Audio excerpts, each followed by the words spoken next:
Alytaus miesto savivaldybės bendro ugdymo mokyklų klasės ir priešmokyklinio ugdymo grupės sukomplektuotos, neformalio švietimo mokyklos komplektuoja grupės dar ir rugsėjo mėnesį, darbuotojų beveik netrūksta, trūksta 0,25 etatų muzikos mokykloje, kur reikalingas muzikos instrumentų meistras. Na, labai specifinė specialybė ir labai didelis krūvis.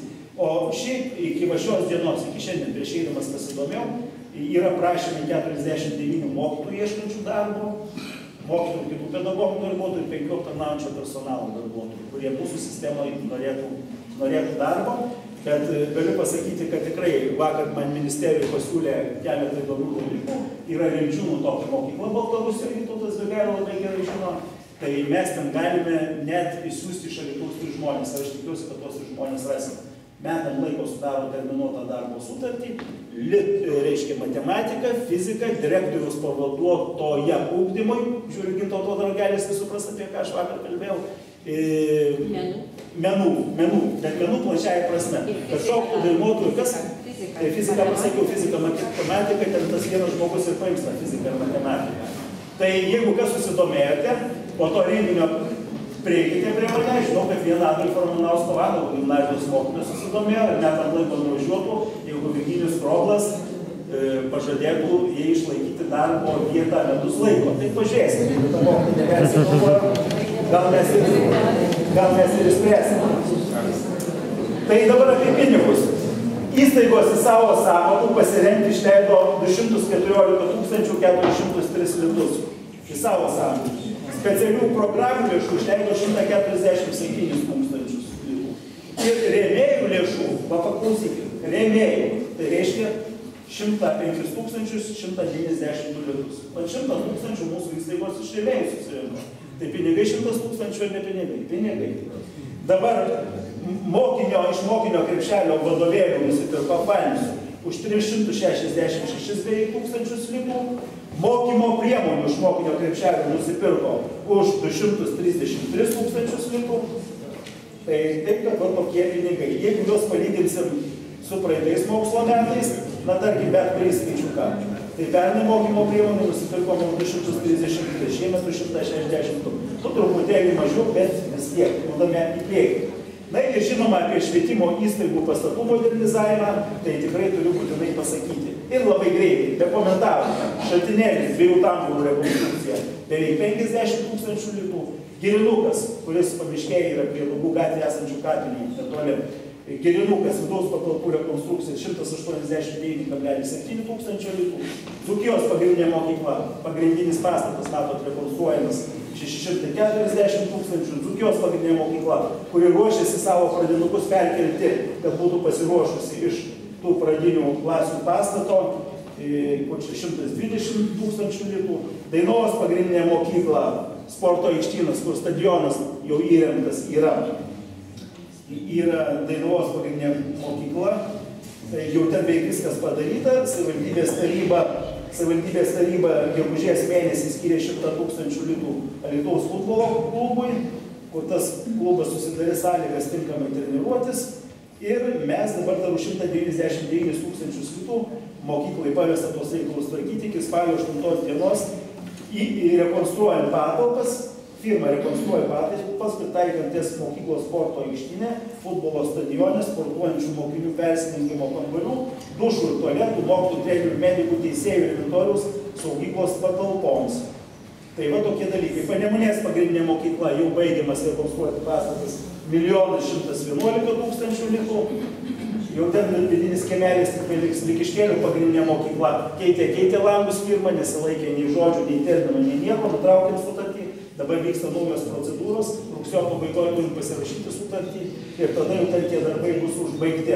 Suaugusių ir jaunimo mokykla rugsėjo mėnesį kirpsim juostelę. Kokią juostelę kirpsim? Taip, sporto, turėsim moderniausią Lietuvoje sporto salę prie suaugusių jaunimo mokyklos, aišku, naudosis visą miesto bendruomenę, ne tik tai suaugusieji arba jaunimo klasių mokiniai, bet tinklinio centras galės būti ir panašiai. Tai vakare po darbo man teko ten pasivaikščioti, pasižiūrėti, kaip kas. Na, manom, kad rugsėjo pabaigoje tą jau padarysim, plane švietimo skyrius jau numatysime. Putinų gimnazija, va čia labai įdomi istorija. Ar yra Alfonsas Žiūkas? Nėra. stresas jam turbūt. Bet aš, kai jums pasakysiu, tai jūs galite ir iš kėdžių nukristi. Žinot, jisai kreipėsi į mus prieš metus laiko, į merą, į mane, sako, reikėtų 20 000 litų, reikėtų tą aikštelę rekonstruoti. Žinot, kaip šiais metais tų pinigų nėra. Tai aš jam sakau, žinai, mes pasikalbėjom su meru, sakau, Alfonsai, bandyk savo jėgom. Padarė savo jėgom. Jeigu firma būtų kainavę 20 000 litų, o kai savo jėgom kainavo 3 000 litų.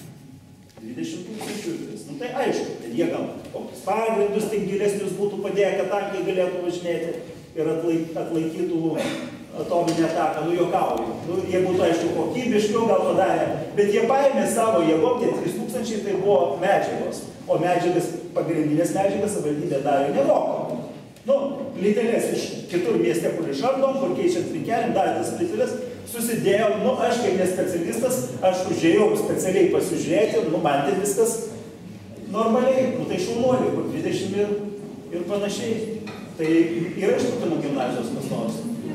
Mano padėko žodžius perduokit, Alfonsui Žiūkui, ir pasakykit, 3020. Jeigu visi taip direktoriai dirbs, kur mūsų meras dės pinigus, neaišku. Dailių amatų mokykla, matot praeidami, vyksta ten viskas ir taip toliau, pastato rekonstrukcija dabar 594,7 tūkstančiai liko ir dar 450 tūkstančių skyrė ministerija. Ir šiuo metu vyksta Alytaus dailių amatų mokyklos pastato sienų šiltinimo ir aktų salės remonto lėšų pirkimų procedūros, kurios greitai baigsis. Tai ten tęsim viską toliau ir nesustosim. Mačiau, kad yra ministras kitą projektą jau į finišo tiesę ir gal jau užbaigėt sprendžiant finansavimo klausimus ir pirmin. Ir pirminį žingsnio atgal. Tai noriu pasakyti, kodėl mums šitai pavyksta. Tai labai paprasta paslaptis sako, ką jūs ten darote, kad va šitai pavyksta. O todėl, kad pasirengėm projektus iš anksto. Bet projektus reikia iš karto 100 000 litų sukišti popierius. Bet tada būni pasirengęs. Mes pasirengę esam kitam finansavimo laikotarpiui. Aš greitai išvardysiu, kokius projektus turim. Senamiesčio pradinės mokyklos pastato rekonstrukcija, Dzūkijos sporto aikštyno rekonstrukcija, Dzūkijos pagrindinės specialių poreikių vaikų pastato, Šaltinių sporto aikštyno, Volungės pagrindinio pastato, beje sveikinu Volungės bendruomenę, jau pinigai jiems paskirti iš šito finansavimo laikotarpio likučio ir maždaug 1,8 milijono litų prasidės didieji darbai 14 metais. Toliau Lytiškėlių pagrindinės mokyklos pastato rekonstrukcijos, Putinų gimnazijos teritorijos atvėrimo apšvietimo vaizdo stebėjimo, Alytaus jaunimo centro didžiosios salės rekonstrukcijos, Alytaus dailės mokyklos sienų ir stogo plokščios dalies šiltinimo išorės langų durų keitimo, beje ir šitam projektui jau yra skirtas finansavimas. Irgi labai džiaugiuosi, nes tikrai ten labai jau reikia dailės mokyklos dalykų. Na ir, kaip minėjau, Alytaus dailių amatų mokyklos seno žalio pastato rekonstrukcijos, paprasto remonto, vidaus inžinierinių sistemų, teritorijų sutvarkymo, pagalbinių statinių ir taip toliau, keramikos krosnys ir panašiai. Na ir šiuo metu tikiuosi, kad bus pradėti rengti techniniai projektai, rytoj savivaldybės taryba, tikiuosi priims sprendimą ir bus pradėti rengti dar šiais metais 4 mokyklų, sveikinu tas mokyklas, gal dar per anksti neperšokus, kurio negalima sakyti, nes jau vieną kartą klausimą taryba atidėjo. Nu, bet dabar gal bus tarybos narių gera nuotaika prieš rugsėjo 1 dieną ir tikimės, kad Vidzgirio pagrindinė mokykla, Volungės pagrindinė mokykla, Panemunės pagrindinė mokykla ir Putinų gimnazija, jų bendruomenės galės būti laimingos, nes savivaldybės taryba pritars, kad 13 metais būtų parengti šių bendro ugdymo mokyklų sporto aikštynų rekonstrukcijos techniniai projektai. O ką tai reiškia bus? Tai reiškia, kai tik pasirodo pinigučiai, mes iš karto pirmi starte esame. Nes kiti neturi tų projektų, mes jau turime. Tai va, tai gal taip viskas ir įvyks, aišku, pasižiūrėsim, kaip čia viskas rytoj įvyks.